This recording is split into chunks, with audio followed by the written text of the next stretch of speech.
From the Hero Law Firm Studios, welcome to the Gwinnett Daily Post Podcast. Today is Tuesday, January 17th, and on this day in 1922, Betty White was born. Thank you for being a friend.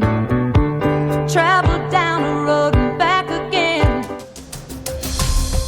I'm Dan Ratcliffe, and here are your top stories presented by Mall of Georgia Dodge Jeep Chrysler. Police are looking for a 19-year-old man involved in a Lilburn shooting. Peachtree Corners mulls the decision whether to join Gwinnett in a federal assistance program. And Gwinnett Animal Shelter is pausing adoptions due to a canine flu outbreak. Plus, Cord McCoy from the PBR stops by to talk about bull riding and the upcoming PBR event in Duluth. We'll have all this and more coming up on the Gwinnett Daily Post Podcast. We sat down with Lauren Livesay and Colin Cappy, second-generation employees at Mall of Georgia Chrysler Dodge Jeep, to talk about their great customers both here in Gwinnett and across the country. Well, one of my neighbors bought all his cars from us, and when I see him in the morning, I give him a good wave, and I'm very thankful for that. And he continues to want to purchase vehicles from us because of the good experiences he's had. We have people from out of state that will come back that have been buying cars from us for years that'll drive on in or fly on in, trade in their car, get a new one, and leave. And we have some that are just loyal customers that have been with us for 28, 29 years. But then we have the ones, we have a very big online presence. We've been getting a lot of product, and we've been shipping them out all over the United States. Mall of Georgia Chrysler Dodge Jeep. Go see them on the lot at 4345 Buford Drive in Buford, or go online and find them at mallofgeorgiachrysler-dodge-jeep.com.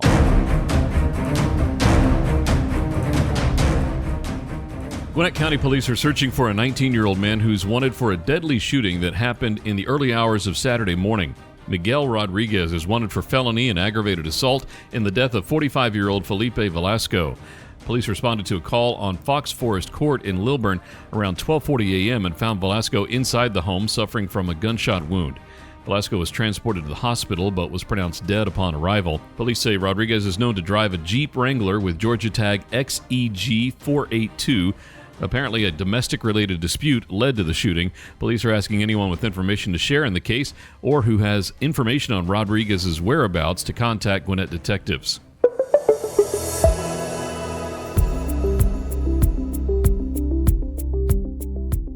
When Peachtree Corners officials were approached in 2019 about the city participating in the federal urban county program with its fellow Gwinnett cities and the county itself, they were given a few days to look at impact of participating versus not participating and make a decision.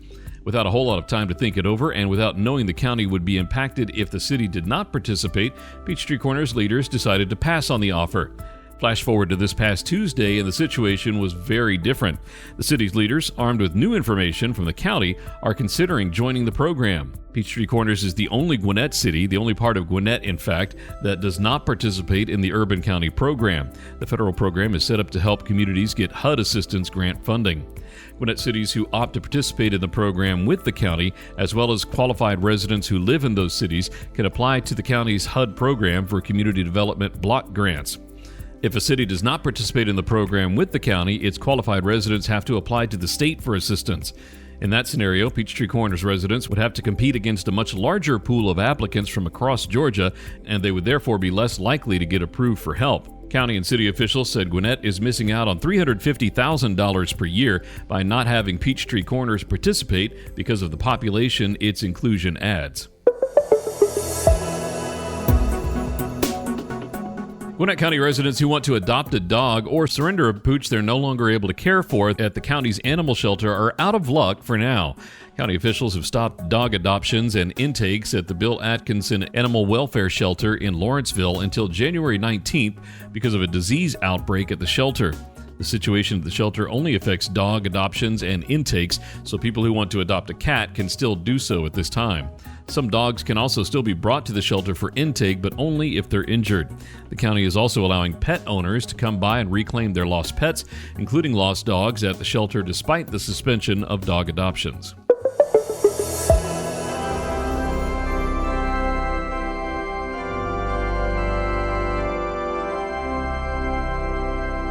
In the early years of the Hooper Renwick School, events such as graduations, recitals, and plays were like church affairs. That's in large part because those events were held in local churches because the school, which many African American students in Gwinnett attended before desegregation, did not have facilities to host events when it was first built. Those kinds of spaces would not be available at the school itself until it was expanded in the late 1950s and early 1960s. Two churches in particular which supported the school were the old Mount Calvary United Methodist Church and Pleasant Hill Baptist Church in Lawrenceville. As work commences to turn the old Hooper Renwick School into the Hooper Renwick themed library, the city of Lawrenceville has secured several artifacts from Mount Calvary's 1960 building on Neal Street for display in the library. The city saved the church's stained glass windows and pews. It also found items which had been placed inside a time capsule with the church's cornerstone. The items were removed before the church was torn down at the end of December. Among the items found inside the time capsule were a 1960 Hooper Renwick graduation program, a copy of the program from the church's opening day celebrations, and a copy of the New Testament. From the water that flows from your tap to the roads you drive on your way to work, Gwinnett County government provides high-quality services to residents every day. Our residents, businesses, schools, local governments, and nonprofits have a long tradition of working together to make Gwinnett the best place to live, work, play, and raise a family. Together, we'll ensure that Gwinnett is a place where everyone thrives. Learn more about county services at GwinnettCounty.com and follow us on Facebook, Twitter, and Instagram at GwinnettGov. It all started with a group of cowboys who broke from the mold and wanted more. 30 years later, the ride continues, and the professional bull riders have never been more ranked. The best ever! We were here for it! Don't be a. Join the ride and celebrate 30 years with the PBR live January 21st and 22nd at Gas South Arena in Duluth. Tickets now at PBR.com and AXS.com. The Gwinnett Daily Post is giving away a family 4-pack of tickets to see the Atlanta Gladiators. Call 404-997-8655 and leave a voicemail for your chance to win 4 tickets to see the Glads. And now here's community reporter Matt Golden with your Gwinnett Education Spotlight. Hello, Gwinnett listeners. Gwinnett County is home to many great schools that have great traditions in academics, athletics, art, student life, and more. Today, we're going to focus on Collins Hill High School. Collins Hill is a public high school near Suwanee. Collins Hill was the biggest high school in Georgia when it first opened in 1994 and has since added 20 acres. Its student population has grown from its original 1,377 to a high of about 4,200, the current count being 3,155. Each year, the students volunteer over 27,000 hours toward community service activities, including a Thanksgiving Canathon, Holiday Hope, and Relay for Life. Many students participate in the community service clubs such as Beta Club and are active in helping others. Students are offered many volunteer opportunities throughout the year via the school's volunteer center. 4 scholarships are available for students for volunteering and getting involved. Collins Hill's mascot is the Eagle. The colors are green, silver, and white, with black as an unofficial accent. The school's principal is Lee Augman. Notable alums to have come through Collins Hill are former NFL player Brandon Kutu, Washington Commanders quarterback Taylor Heineke, model and actor Matt Lanner, Kyle Maynard, who is known for becoming the first quadruple amputee to ascend Mount Kilimanjaro without the aid of prosthetics. He also founded No Excuses CrossFit Gym. WNBA legend and Olympic gold medalist Maya Moore, Colorado Buffaloes defensive back and former #1 overall recruit Travis Hunter. For more information on Collins Hill, please head over to gcpsk12.org/CollinsHillHS. For the Gwinnett Daily Post Podcast, I'm Matt Golden.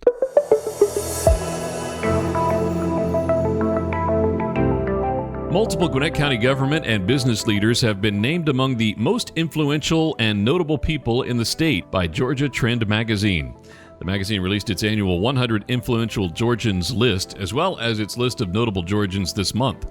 Among the people named influential Georgians were Gwinnett County Commission Chairwoman Nicole Love Hendrickson and Gwinnett Chamber President and CEO Nick Messino. Two other names included on the list were Hussey Gay Bell CEO and Chairman G. Holmes Bell IV, who was listed by Georgia Trend as being from Duluth, and Johnson R&D and J-Tech Energy founder Lonnie Johnson, who was listed as being from Lilburn. The list of influential Georgians recognizes people in the state who, according to Georgia Trend, represents the best qualities of leadership, power, character, and influence the state has to offer.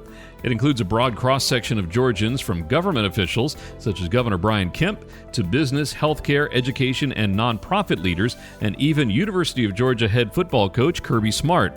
There were also 4 Gwinnetians who made Georgia Tech's Notable Georgians list, which recognizes people who have made a significant contribution to the state. Those include Atlanta Regional Commission Board Chairman Kerry Armstrong, Georgia Republican Party Chairman David Schaefer, Partnership Gwinnett Vice President of Economic Development Andrew Carnes, and American Council of Engineering Companies of Georgia President and CEO Michael Sully Sullivan.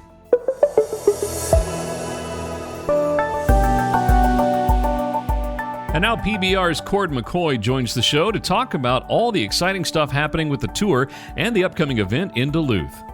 Yeah, so my name is Cord McCoy.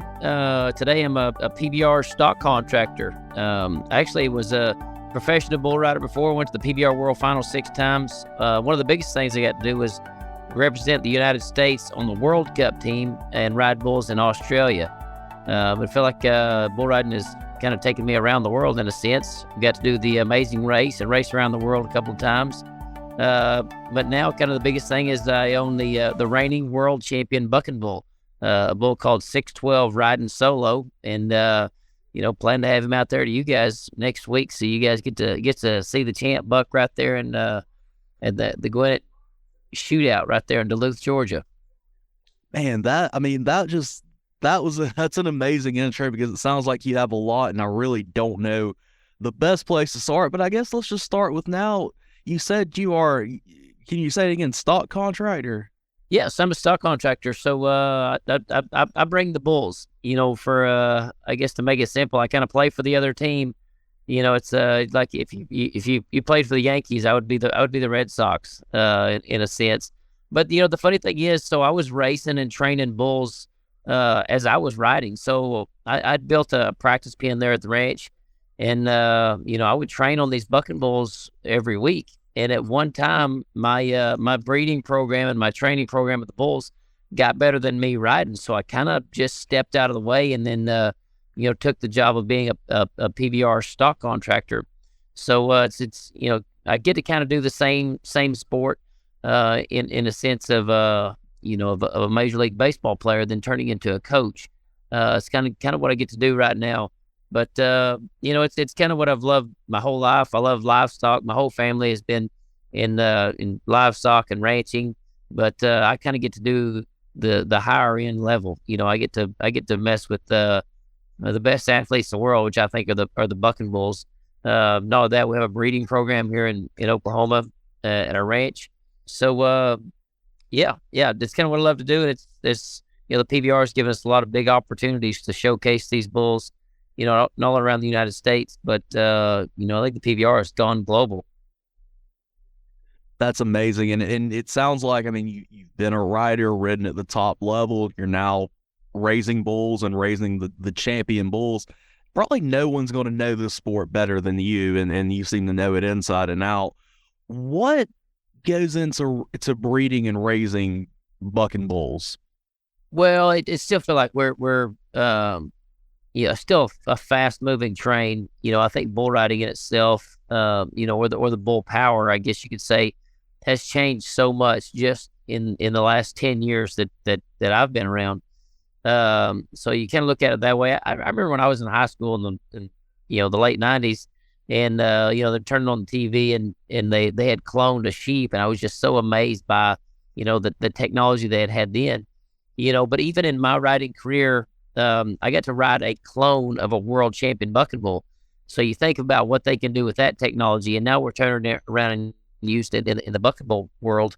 That we're taking these best bucking bulls that people see on TV, and then crossing them back with the best females, and kind of pushing them faster. These bulls get bigger, stronger, faster, and all of that. We kind of look at the nutrition wise, what we can do in treating them as athletes as well. It's a fast moving train, so it's not like you just do what the other guy did. We're about pioneering all of this stuff. It's like, how do we do it better? How do we make the bulls, love what they're doing better? How do we make them, jump higher, turn faster? All of those things is things that feel like that we're pioneering. But and the other end of it, though, it's like when people are racing race horses, they're all bred to run, but some of them just run faster than others, and that's what I feel like you're doing. You're finely tuning of which ones love what they're doing. They have the athletic ability to do it, but really it boils down to what's in their mind of what they decide to do. I love that, because I think sometimes people do forget that these animals, they're living beings, and while they may have all the physical tools that you would think would make a great bull, if it's not there in the head, it's not there in the head, and that's so cool to think about, that it's it's a combination of science, a little bit of psychology, just a whole lot that goes into this. Yes, and I think even if you clone me today, it's my 42 years of experience has made me who I am today. And when you look at it, it's the exact same thing with the bucking bulls. If just cloning a world champion just made another world champion, it would be easy. But as you can tell, they have not even proved that. So just to try to give them similar experiences as far as what they've done at learning, it still does not give you the same answer. You can put the same genetics in the dish, but it's still, what they go through and what they, decide to do in their mind is what makes them who they are. Yeah, and it's something that, I think every sport has seen in it. It's why, sometimes guys that may blow everybody away at the NFL Combine don't have the long career, because it's just they don't have everything, mentally up there. And yeah, I could see with bulls it being the exact same thing, and there's got to be that drive just like people. Yeah, it's so many times, and a lot of the best superstars in the world, even to Michael Jordan, that his high school coach said he couldn't do it, and in his mind he had made up that whatever dedication it took for him to do it, that's the turn that he made. And I think a lot of these bulls get that same experience, especially when you talk about the world champion caliber bulls like riding solo. He loves to win, and I think some of his best trips ever is when he had been rode 8 seconds the week before, and he does not like that in a sense. Is like he figures out like a new pitch. He's not just going left, and now I'm gonna go right. I'm gonna put a roll in there. I'm gonna do this. I'm gonna try something else because that didn't work last week, but I want to win really bad. So you can see the dedication and determination in those best bulls. One thing that I had no clue coming into this is I knew riders could win championships. I knew, there's everything that goes into being a champion rider. I did not know the bulls themselves could be champions. What kind of is the qualifications of what makes a champion bull? Well, so the bulls have to earn their way to the televised event that you're going. You're going to see the best 35 bull riders in the world there in Duluth. So those guys have earned their way there. But when you look at the other end, what they're competing against, the bucking bulls, they have done the same thing. They have worked their way up. We'll say little league to high school to college to develop on into the pro. So they earn their way there as well. But as they're bucking at those professional events, there's 4 judges, and each judge will mark down a score 1 to 25 on what he judged that bull as. At the end of the year, the bull with the best stats is going to be your world champion. And when you think about that in a big picture, riding solo, coming to Duluth and having a great out, that could be the one that defies whether he wins the gold buckle, he wins the 100,000. It affects his genetics and everything. So the Duluth event is a big stop for us. It could be the one event this year that decides the world title. And when you talk about the breeding program, one good out in Duluth could win the world title could change, $1 million in genetics, affecting McCoy Ranch and our program and everybody else that is kind of invested in this bull as well. This is really fascinating to me because I think a lot of us, we've seen horse racing on TV with Kentucky Derby and stuff like that. And this, to me, has a lot of similar aspects, except that the rider is not competing with the horse. I mean, with the bull. The rider, it's the bull versus the rider.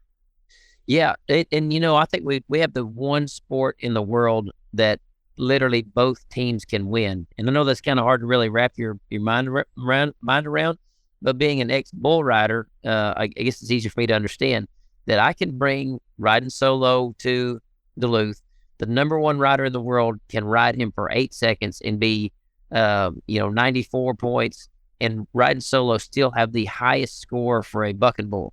But that bull rider has to match moves with him. So it's the one sport in the world that the bull can go do his job and the rider can do his job, and they both can win.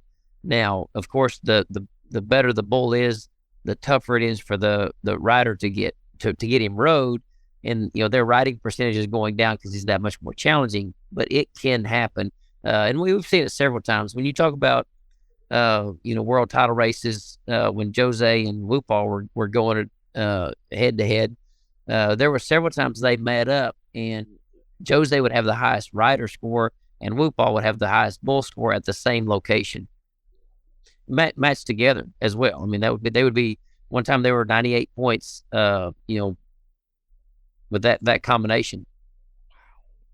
That is just so cool. That is really awesome. So we'll pivot back to your riding career. You said you rode in the Bull Riding World Cup. Yep. I did the Global Cup when it was in Australia. Rode in Sydney, Australia. So for those of us who aren't really familiar with it, how often is the Bull Riding World Cup? They do it once a year. So they do United States, Canada, Mexico, Australia, and Brazil are the only 5 countries that play in it.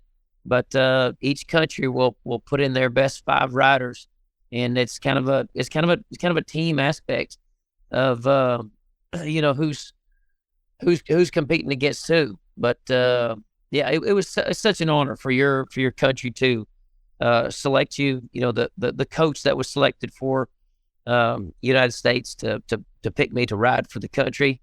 Kind of one of my first team concept events, since playing baseball in high school. But that's pretty big deal for me. It's one of the things I'm most proud of to put on my resume.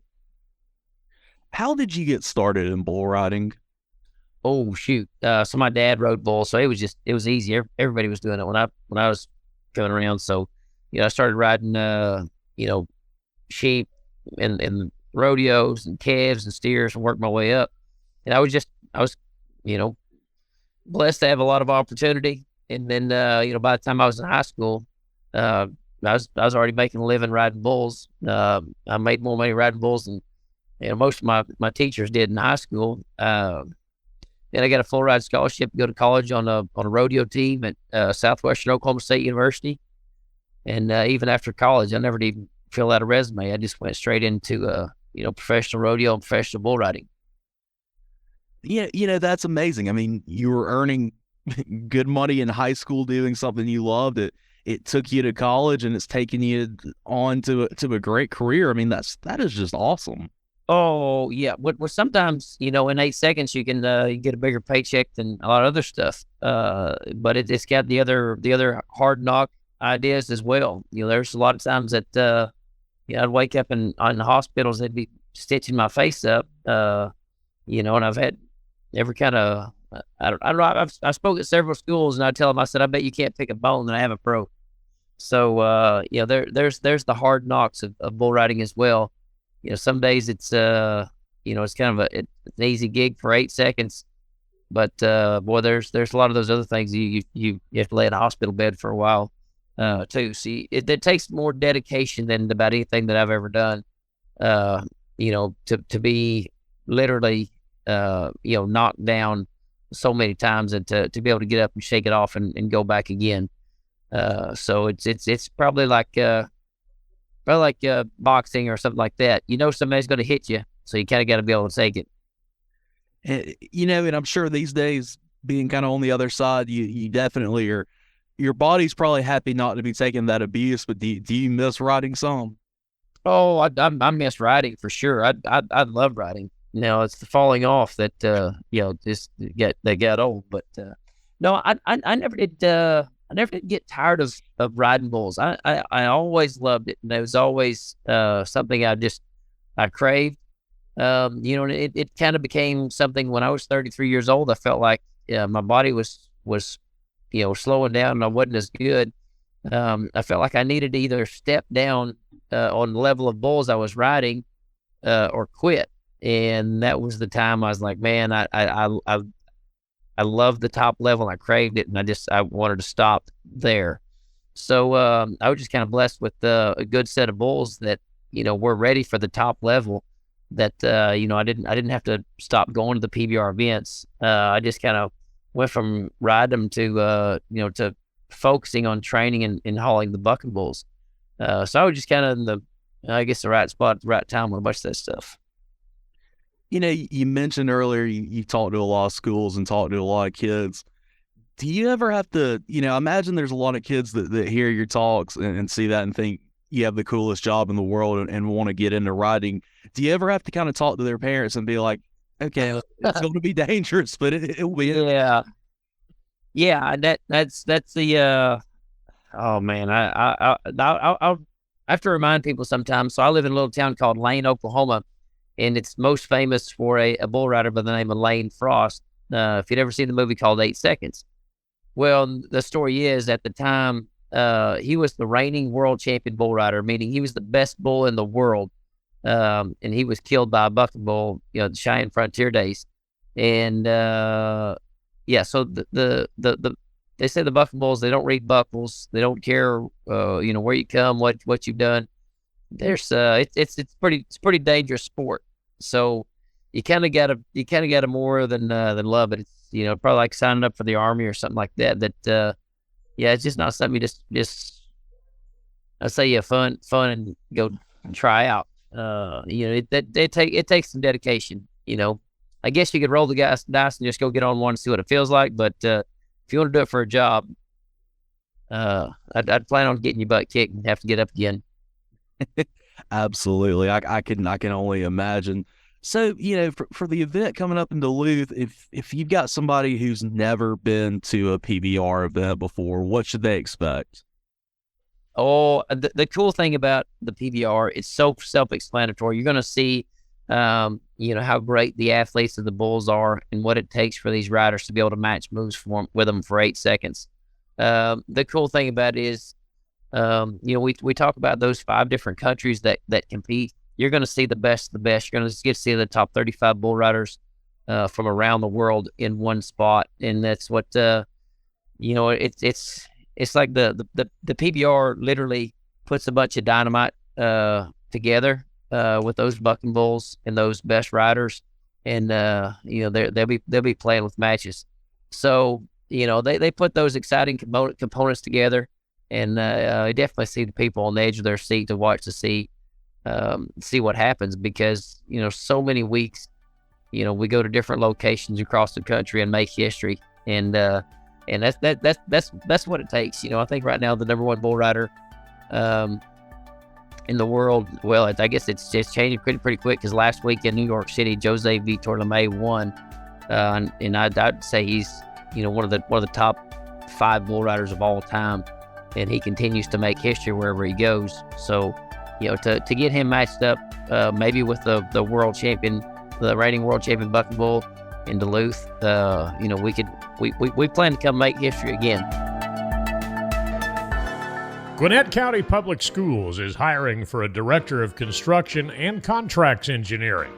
Join Team GCPS and oversee one of the largest construction programs in the Southeast. Pay starts at $93,000 a year. Enjoy great benefits such as being in the teacher's retirement system and generous vacation, as well as paid time off. This is a 12-month position. Applicants must have a bachelor's degree and 10 years experience in architecture, construction, contract administration, project management, field supervision, or related field. To apply, head over to gcpsjobs.org today. Gwinnett County Public Schools is looking for bus drivers. The Gwinnett County Public Schools transportation team transports over 133,000 students to school every day. GCPS also offers world-class training for drivers. You'll get commercial driver's license training from a team of professionals, all while receiving full pay and benefits. Earn up to $27.03 an hour and make the difference in the lives of students. To apply today, visit gcpsjobs.org/drivers. The Gas South Speaker Series, a conversation on crime presented by Northside Hospital, will be held at the Gas South Convention Center on February 2nd. Moderated by Courtney Bryant, co-anchor of Fox 5 News, the event will be a Q&A on a local, state, and federal level on reasons and remedies to crime in the community. The panel of guests will include Special Agent in Charge Carrie Farley of the FBI Atlanta office, GBI Director Michael Register, Gwinnett County Police Chief J.D. McClure, Gwinnett County Chief Superior Court Judge George F. Hutchison III, and Gwinnett County Sheriff Kibo Taylor. Tickets are available at gassouthdistrict.com or by calling 770-626-2464. The Gas South Speaker Series, a conversation on crime presented by Northside Hospital, February 2nd at the Gas South Convention Center. Huddle up, everyone. Hi, I'm Peggy Slappy from Peggy Slappy Properties. Just like every good quarterback needs an offensive line, every home buyer and every home seller needs a good professional realtor on their side to keep them from getting sacked. Our trusted team of PSP Realtors has been helping Gwinnetians buy and sell homes for over 40 years, and we'd love to help you. Call the winning play. Come by our office today or see us online at psponline.com. A winning team for 40 years and counting. Thanks again for listening to today's Gwinnett Daily Post Podcast. Did you know over 50% of Americans listen to podcasts weekly? Make sure you join us for our next episode and share this podcast on social media with your friends and family. Add us to your Alexa Flash Briefing or Google Home Briefing, and be sure to like, follow, and subscribe wherever you get your podcasts.